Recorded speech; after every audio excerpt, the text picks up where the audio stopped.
क्या आप सभी ने कभी ये गौर किया है कि जुमा की नमाज होती है, संडे का मास होता है, मगर हिंदुओं के पास क्या है? जुमा के दिन मुस्लिम लोग पूरे देश भर में मस्जिदों में जाकर नमाज पढ़ते हैं। क्रिश्चियन लोग हर संडे को अपनी फैमिली को लेकर चर्च में जाकर मास करते हैं। हिंदू क्या करता है? किसी ने गौर किया है आज तक? और फिर हम शिकायत करते हैं कि हमारे में एकता नहीं है। मुझे कल एक डिस्टर्बिंग चीज देखने को मिली टीवी पर। विश्लेषण करके मुझे बताया गया है, मैंने देखा कि पूरे वर्ल्ड में 190 करोड़ मुस्लिम्स हैं, मुस्लिम राष्ट्रों से मिलाकर। हिंदुस्तान में 100 करोड़ हिंदू हैं, लेकिन वो 190 करोड़ मुस्लिम एक कॉल पर इकट्ठे हो सकते हैं, हो जाते हैं। अगर मैं सिंपल वे से कहूं, एक सीटी मारते ही सब लोग एकजुट हो सकते हैं। क्रिश्चियन लोग मिलकर एक दूसरे से फोर्स बन सकते हैं, लेकिन हिंदुओं का क्या भाई? कोई हिंदुओं के पास में कोई एक ऐसी मैकेनिज्म है जिसके द्वारा पूरे 100 करोड़ हिंदू जाने एक दूसरे को? अरे साहब, नेक्स्ट फ्लैट में कौन रहता है हमें यह भी नहीं पता होता। मुंबई सिटी या हर सिटी की ये बात है। मैं ये कहना चाहता हूं कि हिंदुओं को अगेन मैं वही कहूंगा कि मैं कहना चाहता हूं कि मुझे पता नहीं कि मेरी बात में कितना वजन है, लेकिन मैं पूरे देश के धर्माचार्यों को, मैं देश के पूरे संत समाज के जो बड़े बड़े आसीन पदासीन है, मैं उनको कहना चाहूंगा, आह्वान कीजिए, आप एक दिन मुकर्रर कीजिए, एक दिन फिक्स कीजिए, हफ्ते में एक दिन आप अपना लीजिए। और अगर मुझसे पूछो तो वो मंगलवार आ सकता है, क्योंकि मंगलवार हनुमान का दिन है, हनुमान जी का दिन है। एक दिन मुकर्रर कीजिए, एक दिन फिक्स कीजिए, जिसमें पूरे देश भर के लोग अपने अपने इलाके के मंदिरों में जाकर 1 घंटे के लिए बैठ जाए। क्या करेंगे आप लोग बैठकर? मुस्लिम लोग नमाज पढ़ते हैं, क्रिश्चियन लोग उनका एक अपना सिस्टम होता है, उनके फादर बोलते हैं। आप लोगों को, हिंदुओं को, कोई सिस्टम बनाने की कोई जरूरत नहीं, कोई आरती नहीं, कोई पूजा नहीं। आप ओमकार नाथ का जाप कीजिए। ओम 1 घंटे तक पूरा, जितने भी लोग, चाहे 50 हो, चाहे 100 हो, चाहे 200 हो, एक साथ मिलकर 1 घंटे तक आप ओंकार नाथ का जाप कीजिए। दूसरा ऑप्शन मैं दे रहा हूं, ओम नमः शिवाय, ओम नमः, इसका पाठ करिए आप 1 घंटे तक, या फिर गायत्री मंत्र का जाप कीजिए। अब आप देखिए मैं क्यों इस बात को उठाना चाहता हूं, क्योंकि हमारे हिंदुओं में ये एक बहुत बड़ी मान्यता है कि अपने आप को बहुत सहिष्णु मानते हैं और कहते हैं हिंदू हमारा धर्म, हमारा हिंदू समाज अपने धर्म के प्रति जागरूक नहीं है, अपने धर्म के प्रति पूरी तरह से कमिटेड नहीं है। धर्म कहते हैं हमारा हिंदू धर्म धर्म नहीं है, हमारा धर्म जो है वे ऑफ लाइफ है। मैं हमेशा से मना करता हूं, धर्म था, है और रहेगा। और जब तक आप इसको अपना धर्म नहीं मानोगे, तब तक आपके अंदर कभी भी एकता नहीं आएगी, कभी भी आपके अंदर मोटिवेशन नहीं आएगा, कभी भी आपके अंदर फोर्स नहीं आएगा। इसलिए मैं चाहता हूं कि सारे हमारे पूरे देश में आप इमेजिन कीजिए कि एक साथ पूरे देश में आप एक टाइम फिक्स कीजिए। मेरे हिसाब से रात को 7 से 8 बजे का टाइम फिक्स कीजिए।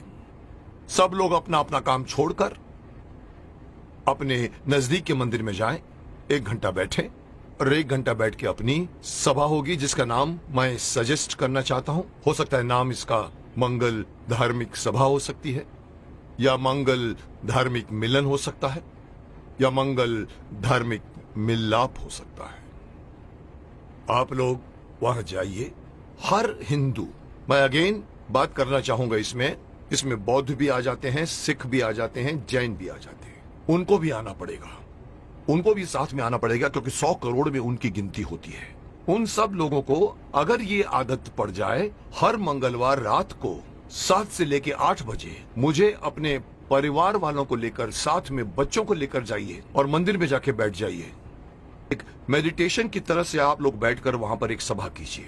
उसका नाम मैं देना चाहता हूं मंगल धार्मिक सभा। या मंगल, मांगलिक, मिलाप या कुछ भी नाम रखा जा सकता है।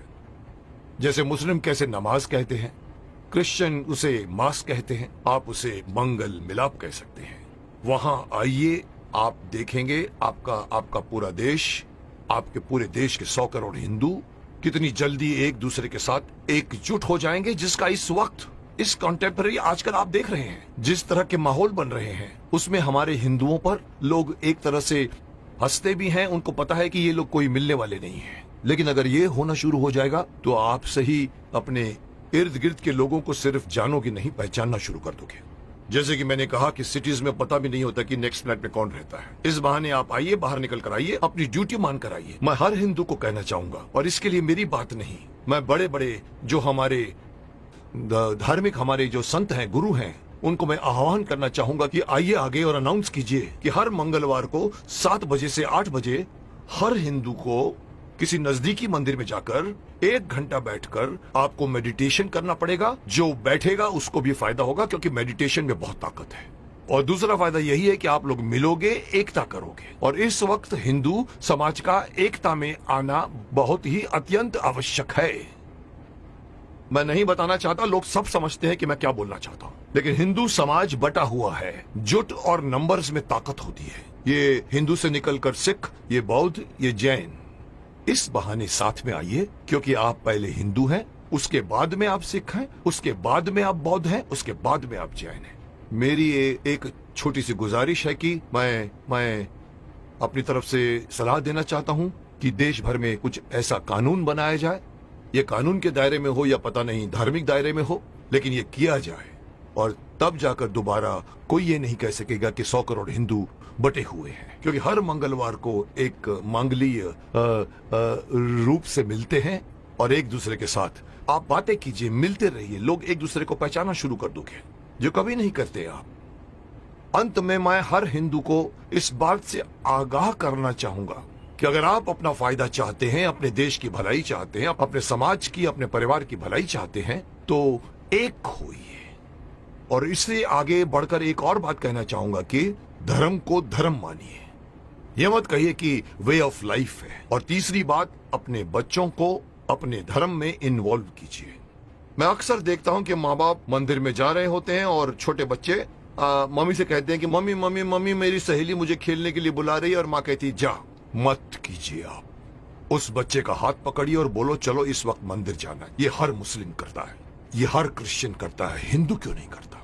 इसी का खामियाजा भुगत रहे हैं आप। बच्चों को बचपन से गीता पढ़ाइए, बच्चों को मंदिर लेकर जाइए। 1 घंटा या जब भी आप मंदिर में जाते हैं, विजिट करते हैं, बच्चों को साथ में लेकर जाइए, ताकि धीरे धीरे वो अपने देवी देवताओं को पहचानना शुरू करेंगे और एक हो जाएंगे। अब कोई मुझसे पूछेगा सर आपकी ये बात क्यों माने हम लोग, आप होते कौन है हमें ये बात कहने वाले? तो मैं सिर्फ शक्तिमान का एक डायलॉग आपको बताना चाहूंगा, जिसमें पूछा था कि आप कौन है, तो वो कहता कि ना तो मैं कोई अवतार हूं, ना ही कोई फरिश्ता, बुराई का दुश्मन हूं, सच से है मेरा रिश्ता। दुश्मन मेरे बुरे लोग नहीं, बुराई है। अगर बात मेरी मानोगे तो इसमें तुम्हारी भलाई है। तो आपकी भलाई के लिए कह रहा हूं, मान जाइए।